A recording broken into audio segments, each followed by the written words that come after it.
Assalamualaikum warahmatullahi wabarakatuh. Perkenalkan, nama saya Yuel Rahmayani, nomor induk mahasiswa 180351003. Saya dari Universitas Pancasakti Bekasi, Fakultas Ekonomi dan Bisnis, Program Studi Akuntansi. Saat ini saya sudah semester 6. Mata kuliah yang akan saya bahas adalah metode penelitian. Dosen pengampu yang saya hormati Pak Sugeng Prayitno. Ada 6 materi yang akan kita bahas di sini. Yang pertama, perspektif metode penelitian kuantitatif, kualitatif, dan kombinasi. Yang kedua, proses penelitian masalah dan variabel. Yang ketiga, landasan teori, kerangka berpikir, dan pengajuan hipotesis. Yang keempat, metode penelitian eksperimen. Yang kelima, populasi dan sampel. Dan yang keenam, skala pengukuran dan instrumen penelitian. Baik, yang pertama kita akan membahas perspektif metode penelitian kuantitatif, kualitatif, dan kombinasi. Pengertian metode penelitian.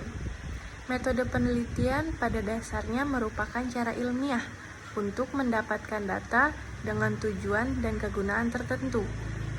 Berdasarkan hal tersebut, terdapat 4 kata kunci yang perlu diperhatikan, yaitu cara ilmiah, yang berarti kegiatan penelitian itu didasarkan pada ciri-ciri keilmuan, yaitu rasional, empiris, dan sistematis. Lalu rasional, berarti kegiatan penelitian itu dilakukan dengan cara-cara yang masuk akal, sehingga terjangkau oleh penalaran manusia. Lalu empiris, berarti cara-cara yang dilakukan itu dapat diamati oleh indera manusia, sehingga orang lain dapat mengamati dan mengetahui cara-cara yang digunakan. Atau bedakan cara yang tidak ilmiah, misalnya mencari uang yang hilang, atau provokator, atau tahanan yang melarikan diri melalui paranormal. Lalu selanjutnya yang terakhir, sistematis. Artinya proses yang digunakan dalam penelitian itu menggunakan langkah-langkah tertentu yang bersifat logis. Selanjutnya, metode penelitian kuantitatif. Metode kuantitatif dinamakan metode tradisional karena metode ini sudah cukup lama digunakan, sehingga sudah mentradisi sebagai metode untuk penelitian.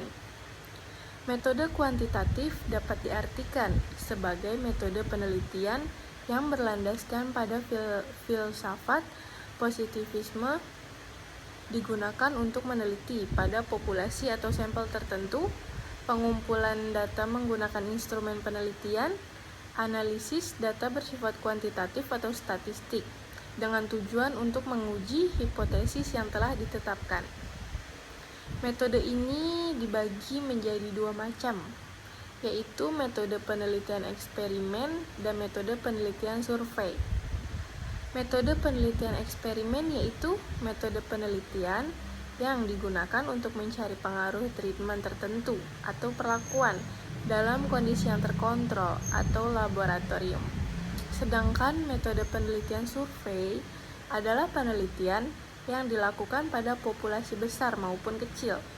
Tetapi data yang dipelajari adalah data dari sampel yang diambil dari populasi tersebut untuk menemukan kejadian-kejadian relatif, distribusi, dan hubungan-hubungan antara variabel sosiologis maupun psikologis.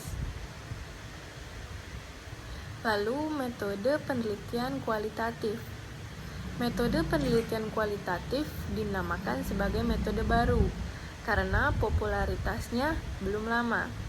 Dinamakan metode post-positivistik karena berlandaskan pada filsafat post-positivisme. Metode ini disebut juga sebagai metode artistik karena proses penelitian lebih bersifat seni atau kurang terpola, dan disebut sebagai metode interpretatif karena data hasil penelitian lebih berkenan dengan interpretasi terhadap data yang ditemukan di lapangan. Menurut Creswell tahun 2009, Metode kualitatif dibagi menjadi 5 macam, yaitu yang pertama fenomenologis adalah merupakan salah satu jenis penelitian kualitatif, di mana peneliti melakukan pengumpulan data dengan observasi partisipan untuk mengetahui fenomena esensial partisipan dalam pengalaman hidupnya. Lalu teori grounded adalah merupakan salah satu jenis metode kualitatif di mana peneliti dapat menarik generalisasi atau apa yang diamati secara induktif. Teori yang abstrak tentang proses, tindakan atau interaksi berdasarkan pandangan dari partisipan yang diteliti. Lalu etnografi merupakan salah satu jenis penelitian kualitatif di mana penelitian melakukan studi terhadap budaya kelompok dalam kondisi yang alamiah melalui observasi dan wawancara.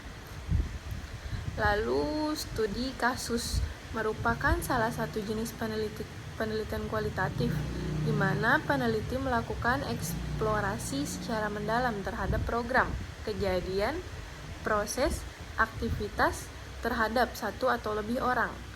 Suatu kasus terikat oleh waktu dan aktivitas, dan peneliti melakukan pengumpulan data secara mendetail dengan menggunakan berbagai prosedur pengumpulan data dan dalam waktu yang berkesinambungan. Lalu yang terakhir, penelitian naratif merupakan salah satu jenis penelitian kualitatif di mana peneliti melakukan studi terhadap satu orang individu atau lebih untuk memperoleh data tentang sejarah perjalanan dalam kehidupannya. Data tersebut selanjutnya oleh peneliti disusun menjadi laporan naratif dan kronologis. Lalu berikutnya kita akan membahas metode penelitian kombinasi. Metode penelitian kombinasi merupakan metode peneliti yang berlandaskan pada filsafat pragmatisme atau gabungan positivisme dan post-positivisme, digunakan untuk meneliti pada kondisi objek yang alamiah maupun buatan atau laboratorium, di mana peneliti bisa sebagai instrumen dan menggunakan instrumen untuk pengukuran. Teknik pengumpulan data dapat menggunakan tes, kuesioner, dan triangulasi atau gabungan. Analisis data bersifat induktif atau kualitatif dan deduktif atau kuantitatif, serta hasil penelitian kombinasi bisa untuk memahami makna dari dan membuat generalisasi.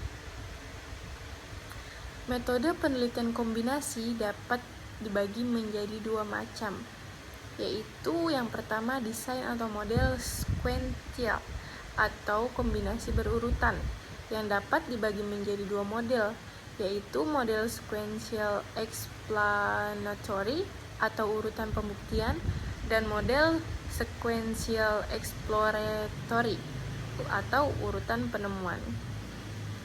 Yang kedua model concurrent atau campuran yang dibagi menjadi 2, yaitu model concurrent triangulation atau campuran kuantitatif dan kualitatif secara berimbang, dan concurrent embedded atau campuran kuantitatif dan kualitatif tidak berimbang.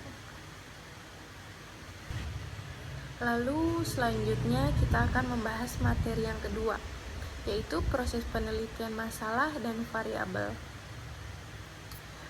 Yang pertama kita akan membahas masalah. Seperti yang telah dikemukakan bahwa pada dasarnya penelitian itu dilakukan dengan tujuan untuk mendapatkan data yang antara lain dapat digunakan untuk memecahkan masalah. Untuk itu, setiap penelitian yang akan dilakukan harus selalu berangkat dari masalah, seperti yang dinyatakan oleh Amory tahun 1985, bahwa baik penelitian murni maupun terapan semuanya berangkat dari masalah. Hanya untuk penelitian terapan, hasilnya langsung dapat digunakan untuk membuat keputusan. Lalu, variabel penelitian. Variabel penelitian pada dasarnya adalah segala sesuatu yang berbentuk apa saja yang ditetapkan oleh peneliti untuk dipelajari, sehingga diperoleh informasi tentang hal tersebut, kemudian ditarik kesimpulannya. Menurut hubungan antara satu variabel dengan variabel yang lain, maka macam-macam variabel dalam penelitian dapat dibedakan menjadi yang pertama, variabel independen. Variabel ini sering disebut sebagai variabel stimulus, prediktor, antecedent. Dalam bahasa Indonesia sering disebut sebagai variabel bebas. Variabel bebas merupakan variabel yang mempengaruhi atau menjadi sebab perubahannya atau timbulnya variabel dependen atau terikat. Yang kedua, variabel dependen sering disebut sebagai variabel output, kriteria, dan konsekuen. Dalam bahasa Indonesia sering disebut sebagai variabel terikat. Variabel terikat merupakan variabel yang dipengaruhi atau yang menjadi akibat karena adanya variabel bebas. Yang ketiga, variabel moderator adalah variabel yang mempengaruhi atau memperkuat dan memperlemah hubungan antara variabel independen dengan dependen. Yang keempat, variabel intervening adalah variabel yang secara teoritis mempengaruhi hubungan antara variabel independen dengan dependen menjadi hubungan yang tidak langsung dan tidak dapat diamati dan diukur. Variabel ini merupakan variabel penyela atau antara yang terletak di antara variabel independen dan dependen, sehingga variabel independen tidak langsung mempengaruhi perubahannya atau timbulnya variabel dependen. Yang terakhir, variabel kontrol adalah variabel yang dikendalikan atau dibuat konstan sehingga pengaruh variabel independen terhadap dependen tidak dipengaruhi oleh faktor luar yang tidak diteliti.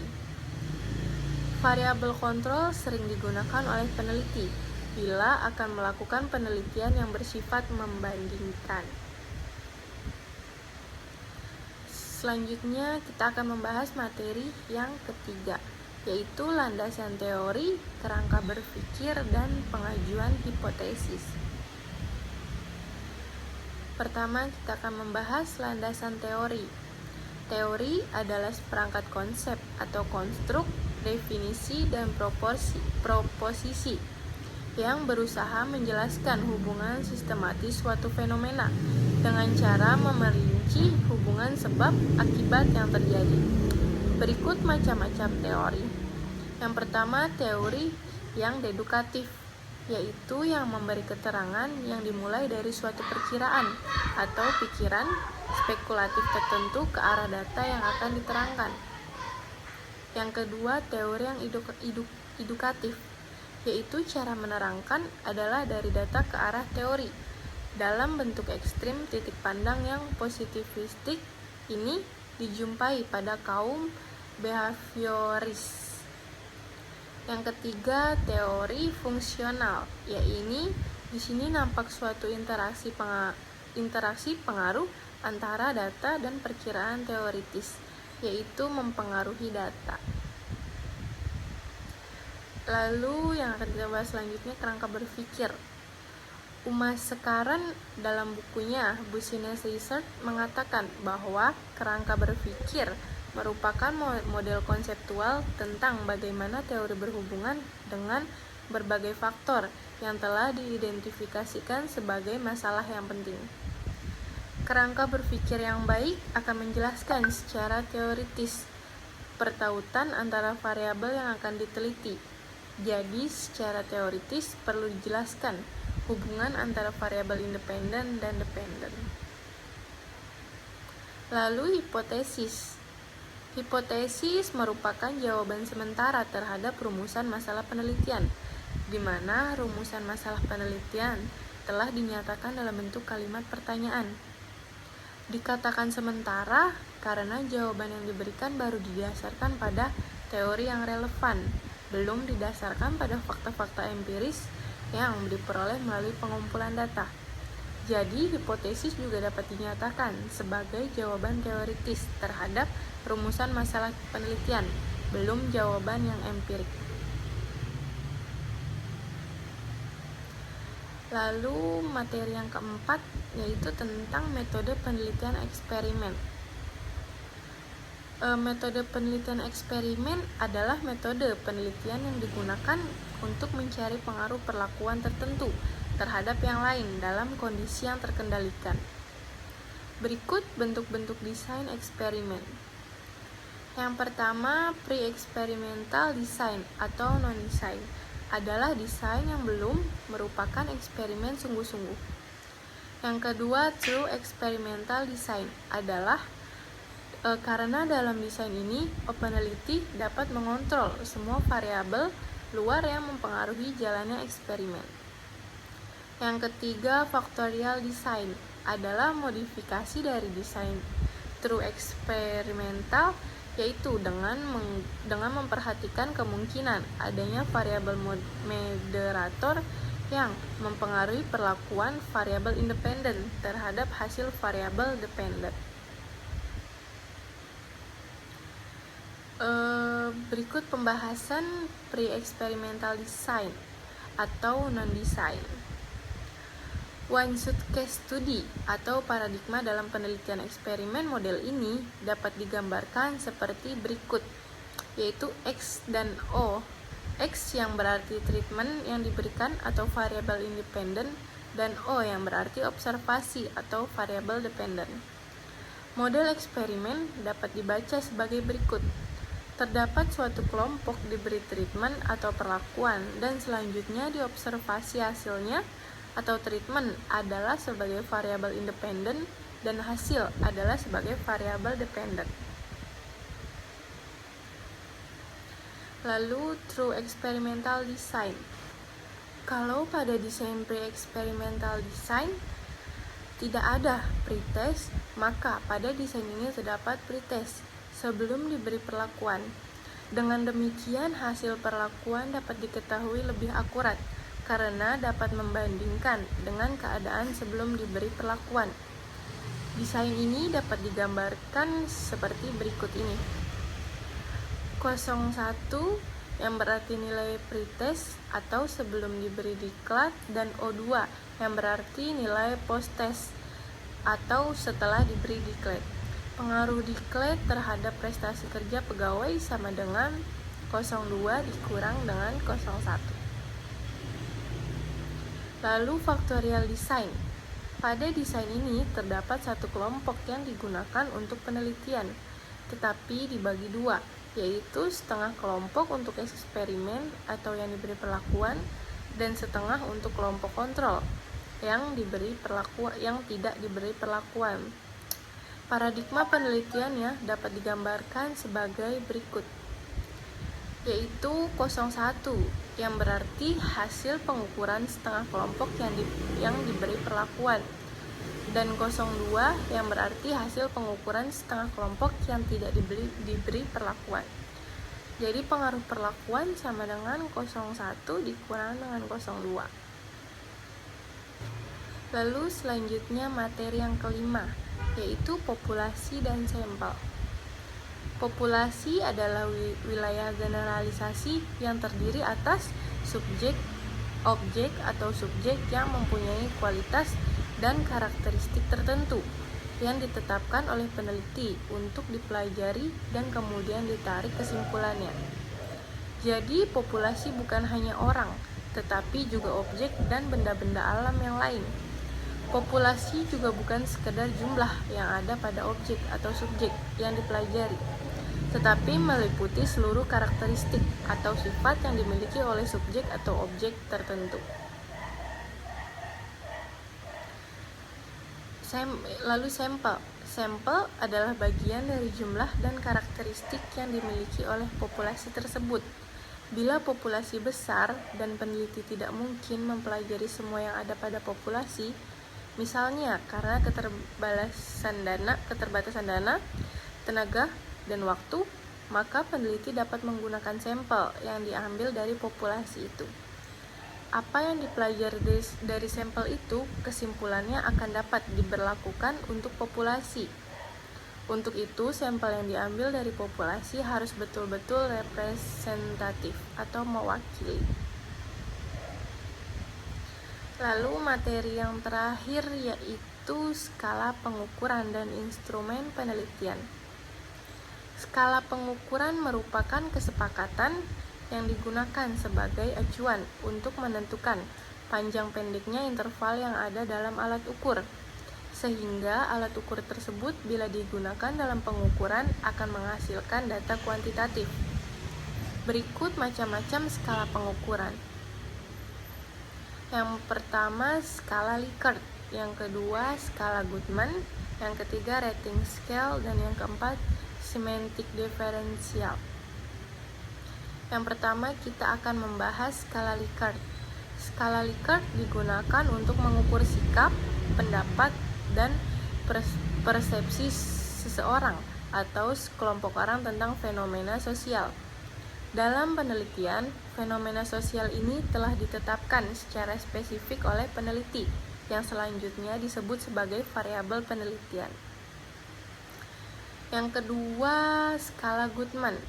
Skala pengukuran dengan tipe ini akan dapat didapat jawaban yang tegas, yaitu iya tidak, benar salah, pernah tidak pernah, positif negatif, dan lain-lain. Data yang diperoleh dapat berupa data interval atau rasio dikotomi atau dua alternatif. Jadi, kalau pada skala Likert terdapat 3, 4, 5, 6, 7, hanya ada dua interval yang setuju atau tidak setuju. Titik penelitian menggunakan skala Goodman dilakukan bila ingin mendapatkan jawaban yang tegas terhadap suatu permasalahan yang ditanyakan. Skala Goodman selain dapat dibuat dalam bentuk pilihan ganda, juga dapat dibuat dalam bentuk checklist jawaban. Dapat dibuat skor tertinggi 1 dan terendah 0. Misalnya untuk jawaban setuju diberi skor 1 dan tidak setuju diberi skor 0. Analisa dilakukan seperti pada skala Likert. Lalu yang ketiga, rating scale. Dalam skala model rating scale, responden tidak akan menjawab salah satu dari jawaban kualitatif yang telah disediakan, tetapi menjawab salah satu jawaban kuantitatif yang telah disediakan. Oleh karena itu, rating scale ini lebih fleksibel, tidak terbatas untuk pengukuran sikap saja, tetapi untuk mengukur persepsi responden terhadap fenomena lainnya, seperti skala untuk mengukur status sosial, ekonomi, kelembagaan, pengetahuan, kemampuan, proses kegiatan, dan lain-lain. Lalu yang keempat, semantik diferensial. Skala pengukuran yang berbentuk semantik diferensial dikembangkan oleh Osgood. Skala ini juga digunakan untuk mengukur sikap, hanya bentuknya tidak pilihan ganda maupun checklist, tetapi tersusun dalam satu garis kontinum, yang jawaban sangat positif terletak di bagian kanan garis, dan jawaban yang sangat negatif terletak di bagian kiri garis, atau sebaliknya. Data yang diperoleh adalah data interval, dan biasanya skala ini digunakan untuk mengukur sikap atau karakteristik tertentu yang dipunyai oleh seseorang. Selanjutnya kita akan membahas instrumen penelitian. Instrumen penelitian adalah suatu alat yang digunakan untuk mengukur fenomena alam maupun sosial yang diamati. Secara spesifik, semua fenomena ini disebut variabel penelitian. Jumlah instrumen penelitian tergantung pada jumlah variabel penelitian yang telah ditetapkan untuk diteliti. Dalam hal ini, ada 3 instrumen yang perlu dibuat, yaitu yang pertama instrumen untuk mengukur kepemimpinan, yang kedua instrumen untuk mengukur iklim kerja, dan yang ketiga instrumen untuk mengukur produktivitas kerja pegawai. Kegunaan instrumen penelitian. Instrumen penelitian digunakan untuk mengukur nilai variabel yang diteliti. Dengan demikian, jumlah instrumen yang akan digunakan untuk penelitian akan tergantung pada jumlah variabel yang diteliti. Bila variabel penelitiannya 5, maka jumlah instrumen yang digunakan untuk penelitian juga 5. Mungkin sekian mata kuliah metode penelitian yang dapat saya sampaikan. Mohon maaf jika ada kata-kata yang kurang baik. Sekian, assalamualaikum warahmatullahi wabarakatuh.